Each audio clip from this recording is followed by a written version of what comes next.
Ils étaient nombreux dans les artères de la commune de Ziguinchor.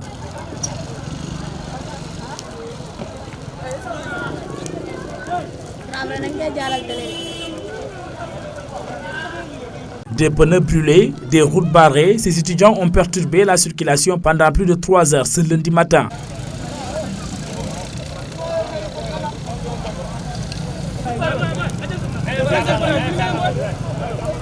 Arrivés sur les lieux, les forces de l'ordre ont tenté d'abord de calmer les ardeurs par le dialogue, mais les étudiants ne pouvaient pas attendre ça. Soudain, des pierres provenaient de partout.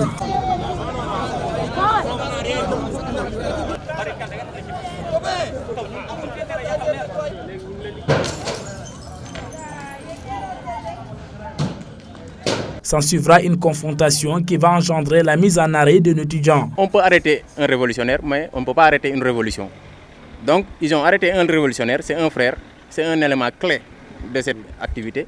Mais quand même, nous allons poursuivre. De l'autre côté aussi, nous allons mettre les moyens qu'il faut, les démarches, pour qu'ils puissent être libérés dans les plus brefs délais. Ces étudiants réclament le paiement de leur logement à Dakar, suspendu par le maire de la commune de Ziguinchor depuis juillet 2022. Je pense que vous êtes tous au courant du contentieux qui nous lie avec la mairie.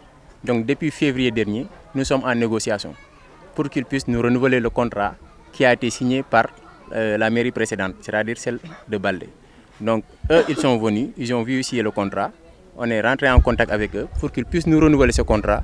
Mais malheureusement, des malentendus ont eu et ils veulent rompre le contrat. Chose que nous n'admettons pas. Et c'est pour cela que nous sommes en mouvement aujourd'hui. Pour rappel, en juillet 2022, ces étudiants avaient tenu un point de presse pour exiger au maire de la commune de Ziguinchor de payer leur logement. Une sortie non appréciée par l'équipe municipale qui juge ces derniers de corrompus après des photos publiées sur les réseaux sociaux et sur lesquelles on pouvait voir des étudiants en pleine discussion avec des militants d'un leader de l'APR, Doudouka, et actuel ministre des Transports aériens. Ainsi, la mairie décida de rompre le contrat qui lie ses étudiants aux propriétaires de l'immeuble d'où ils logent. Selon les grévistes du temps d'Abdoulaye Baldé, la mairie versait chaque 6 mois une caution de 5 500 000 francs CFA au bailleur de l'immeuble.